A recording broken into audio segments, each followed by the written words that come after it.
What's going on, guys? It's Frito here for your Overwatch, filling in for Sir Swag, whose robot voice has a sore throat today. But fear not, I've got you covered. There's plenty of IRL patch changes this month, so let's jump right in. Moderators in the Texas server have made it illegal to spawn kill players who are yet to be born. Previously treated as cleansing and unwanted status effect, women in the state of Texas can now face a 1-star wanted level for participating in the practice. Bounties of $10,000 have been placed for players who assist this law being broken. As a result, ride-hailing services have promised to foot the bill for any of their drivers caught in the crossfire, as driving a woman to a clinic seems to be enough to trigger this condition. As a result, crafty players have discovered a money duplication glitch, whereby getting pregnant, taking a car ride to the clinic, before suing the ride-hailing company can generate a $10,000 profit for every pregnancy. Although it should be noted that players will need to server hop to cleanse the pregnancy after every run, so it's unlikely that this will be an optimal way to farm currency in the current business-based meta. On to international news, the region of Afghanistan is still facing the effects of the takeover of the infamous Taliban faction last month. After the world's biggest trolling clan, the US military, withdrawal from the area after 20 years of occupation. After the Taliban were finished with enjoying the spoils of their victory, they quickly went to work on nerfing women's rights within the country, immediately banning women from the Ministry of Women before prohibiting girls over the level of 10 from attending any educational institution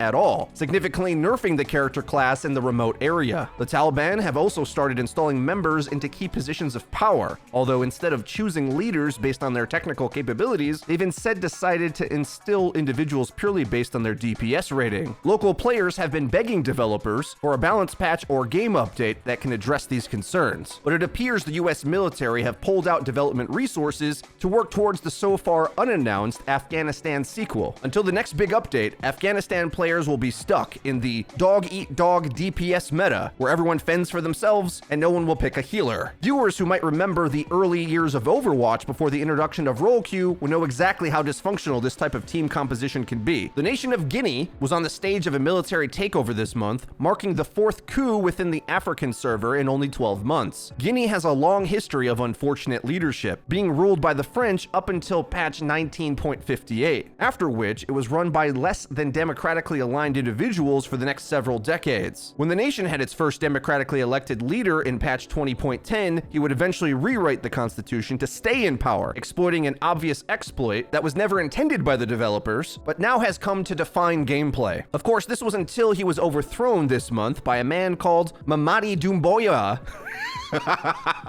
Swag, I can't read this, bro. How do you say this?